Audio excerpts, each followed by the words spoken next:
자, 오늘 1월 13일 마감 시장 말씀드리도록 하겠습니다. 일단 CPI가 오전에 말씀드린 것처럼 시장 컨센서로 나왔기 때문에 우리 시장도 긍정적인 흐름들을 보여줬고, 코스피보다 너무 약하다라고 생각하실 수도 있는데 잘 생각을 해보세요. 지수는 물론 코스피가 높았습니다. 그러니까 사실 오늘 상승은 그렇게 상승한 건 아니에요.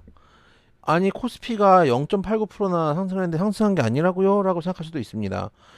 코스닥이 0.14%, 코스피도 대충 0. 제 느낌적 느낌에는 0.2%, 3% 정도 상승 정도의 흐름으로 보고 있습니다. 왜 그런 말씀을 드리느냐? 오늘 어느 섹터 같죠? 이걸 생각해 보셔야 돼요. 일단은 절대적인 차이가 뭐냐면, 일단 양시장 모두 올라간 종목 수는 비슷비슷합니다. 지금 코스피가 520 종목이 올라가고 320 종목이 떨어졌으니까 한 6대4, 7대3 사이 정도의 차이를 보이자 6.5대 3.5 정도 되겠네요. 상승 종목이 그 정도 되고요. 코스닥이 795 종목, 한 800 종목 되고, 떨어진 종목 600 종목이 8대 6, 뭐 대충 그 정도 비중입니다. 역시 마찬가지로 코스닥도 상승 종목이 조금 미세하게 많았습니다. 그런데 왜 지수 차이가 이렇게 나느냐? 코스피는 삼성전자가 올라갔기 때문이에요. 삼성전자가 많이 올라간 것도 아니고 0.5% 올라갔습니다. 근데 이게 시장을 끌어올렸고, 대형주들이 좀 많이 움직였어요. 보시면 금융업이 좀 빨갛죠. 금융업이 최근에 요 며칠간에 죽을 썼거든요. 죽을 썼다가 한번 이제 올라갔다가 죽쓰다가 다시 한번 좀 반등을 줄까, 계속 키 맞추기 하는 거예요. 제가 드리고 싶은 말씀은. 그리고 운수창고 쪽인데, 보시면 HMM 한번 볼까요? HMM 같은 경우도 오늘 급등을 했는데, 보시면 HN도 MM도 정말 질이 멸렬, 그리고 장 좋을 때도 못 올라오고 계속 이러다가 최근 트렌드처럼 한번 부시고 올라오고, 그러니까 올라가는 게 전체적으로 쭉 추세적으로 올라가는 게 아니라 계속 순환매를 도는 정도의 흐름을 보여주고 있다 정도로 생각하시면 됩니다. 그래서 뭐 어떤 특정 섹터가 엄청나게 뭐 방향성을 갖고 움직이거나 이런 시장은 아니, 아직 방향성은 없어요. 아직까지는 시장이 아직 경계를 하고 있고, 지금 계속 저가의 매수세가 들어오는 정도로 보시면 된다. 그럼 왜 코스닥 빠졌나요? 제일 시총 레벨이 큰 종목들 볼까요? LNF 0.85 빠졌죠. 그러니까 시총 큰 것들이 빠져서 그래요. 동진세미키도 빠졌고, 제약 중에서 그래도 좀 덩어리 좀 큰 종목들, 첨보도 좀 빠졌네요.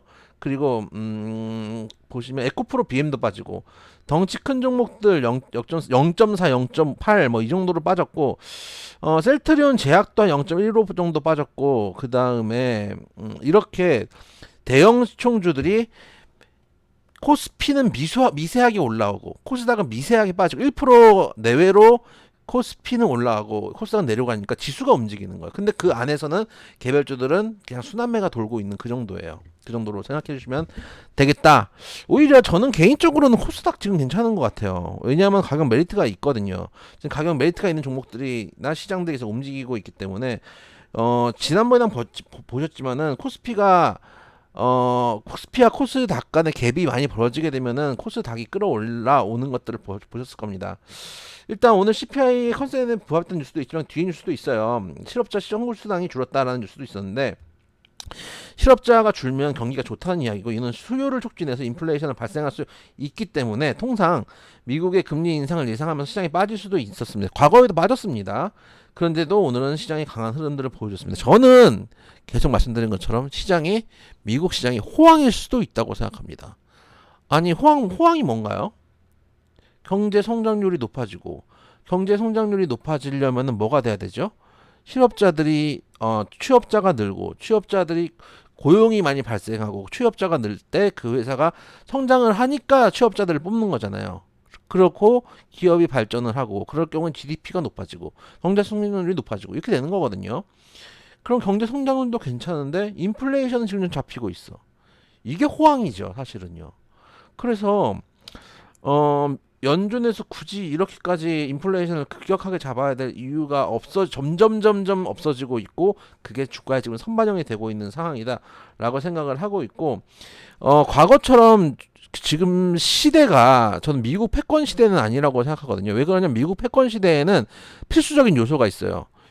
페트롤 달러입니다. 유, 기름을 잡고 있어야 돼요. 근데 지금 중동하고 원래 뭐 이란하고는 별로 안 좋았고 사우디하고도 좀 많이 틀어졌기 때문에 중국의 도전이 되게 거세지는 상황이에요. 거기다가 우크라이나는 전쟁을 하고 있고 그러다 보니까 미국도 서방 세계, 유럽뿐만 아니라 동맹국, 일본, 한국 이런 쪽하고 뭉쳐서 가야 되거든요. 특히 일본, 한국은 중국을 견제할 수 있는 전초기지이기 때문에 반드시 가지고 가야 되는 부분들이다. 그 때문에 언제까지 우방을 무시하면서 금리 인상할 수 없습니다. 왜 그러냐면 금리 인상을 하면은 우리도 따라서 금리 인상을 해야 되기 때문이에요. 그래서 제 생각에는 딱 컨센대로 나온 게 좋은 것 같아요. 컨센보다 너무 높게 나오면 무조건 안 좋은 거고 인플레이션 심하다는 얘기니까 낮게 나왔는데 좀 과하게 한 3% 4% 낮게 나오면 경기 침체기 나오거든요. 컨센처럼 천천히 인플레이션이 내려오는 게 가장 좋다. 그래서 전 앞으로도 시장 좋을 거라고 생각하고 저는 솔직히 방송에서는 잘 얘기 못하는데 3천 봅니다 올해. 그 정도까지도 갈 수 있다고 생각합니다. 그렇기 때문에 재밌는 종목들 많이 순환만 돌려보자라는 말씀 드려보도록 하겠습니다.